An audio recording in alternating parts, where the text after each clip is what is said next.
La radio, la télévision et la plupart des journaux sont asservis par le gouvernement et le patronat. En cas de brouillage, cherchez une noyeur sur votre cadran. Ici, Londres. Les Français parlent au français. Si la radio que nous connaissons aujourd'hui passe par l'écoute de podcasts, Internet ou se transforme simplement pour devenir numérique, cela n'a pas toujours été le cas. Pour arriver aux technologies d'aujourd'hui, la radio a dû passer par beaucoup d'étapes et surtout beaucoup de successions d'inventions. Commençons alors au 19e siècle. 1841, Samuel Morse invente le télégraphe. Enfin, il l'invente. Pas vraiment, car le télégraphe est déjà là depuis 50 ans, depuis 1793, avec Claude Chappe. Il n'a peut-être pas même inventé le télégraphe électrique non plus, puisque pour ça, on peut citer le français André-Marie Ampère, l'allemand Wilhelm Eduard Weber ou encore l'anglais Charles Weston. Mais Monsieur Morse s'inspire des travaux de tous ses prédécesseurs pour inventer un système simple et robuste de télégraphie. Après un voyage en Europe en 1832 sur le Sully, le fameux navire qui le ramène aux États-Unis, il conçoit l'idée d'un télégraphe électrique après une conversation sur l'utilisation de l'électroaimant et les travaux d'Ampère avec le géologue Charles Thomas Jackson. 8 ans plus tard, le 20 juin 1840, un brevet lui est accordé pour l'invention du télégraphe électrique pour lequel son assistant Alfred Weill invente un code original de transmission dénommé le American Morse. C'est après bon nombre d'essais et de réglages sur la ligne télégraphique Baltimore-Washington que le tout premier télégraphe public, par code Morse, put être envoyé.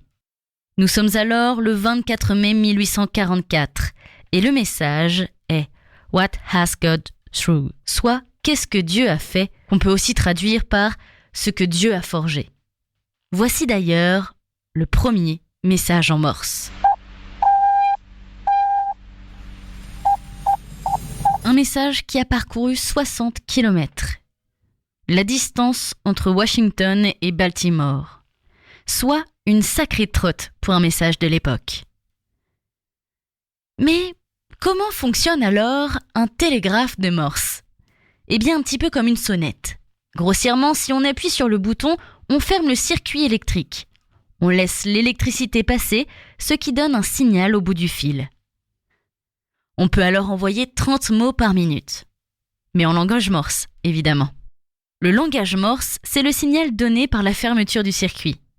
Pour retransmettre les sons en messages, on utilise tout simplement l'alphabet qu'on connaît aujourd'hui. En fait, chaque lettre s'est vue accorder un signal de son long et de son court. Par exemple, le A est donné d'abord par un son court, puis ensuite un son long.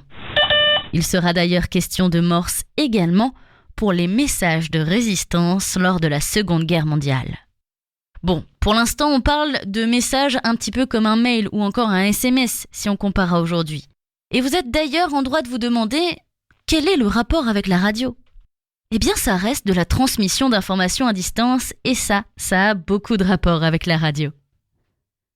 En fait, pour arriver à la radio, il faut encore plusieurs étapes. Il faut bien sûr passer par le fameux Heinrich Hertz, celui qui découvre les ondes, qu'on appelle forcément les ondes hertziennes d'ailleurs. Et devinez quoi ? On les utilise encore aujourd'hui pour transmettre la radio, ces ondes. Heinrich Hertz est un passionné. Il étudie beaucoup. Et un jour, il arrive dans l'université de Karlsruhe. C'est au sud-ouest de l'Allemagne. La ville d'ailleurs de l'inventeur de la draisienne, mais là n'est pas le sujet. Il s'installe sur son campus et y étudie différents sujets jusqu'au moment où il s'intéresse aux théories de l'électromagnétisme et se plonge dans l'étude des ouvrages de Helmholtz, son professeur à Berlin, de Weber et de Maxwell. Le hasard d'une manipulation l'incite à étudier les étincelles qui éclatent dans un montage. Évidemment, dans des circonstances où elles n'étaient pas attendues. Guidé par ses précédentes études de l'électromagnétisme, cette piste l'amène à prouver l'existence des ondes électromagnétiques proposées par Maxwell. Heinrich Hertz présente alors ses résultats en décembre 1888 dans un mémoire adressé à l'Académie des sciences de Berlin. Et là, on commence déjà à avoir presque, je dis bien presque, une radio. Puisque dans son installation à Monsieur Hertz, on a un émetteur.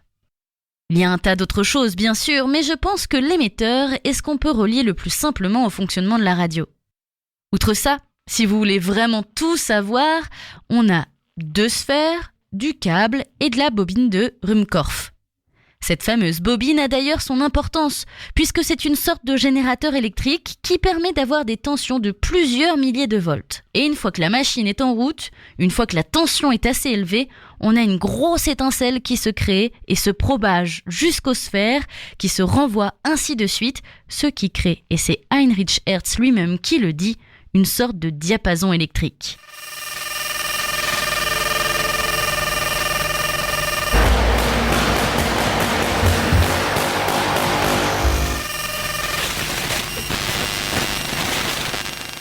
Après l'émetteur qu'on a évoqué, il nous faut un récepteur, forcément. On peut aussi l'appeler résonateur. Grossièrement, il reprend le signal créé par l'émetteur. Et c'est le 13 novembre 1886 qu'Heinrich Hertz effectue la première liaison entre un émetteur et un récepteur. Ces résultats ouvrent la voie à la télégraphie sans fil et à la radiodiffusion. Mais ce n'est pas suffisant pour arriver à une radio qui fonctionne correctement. Mais la suite sera pour une autre fois.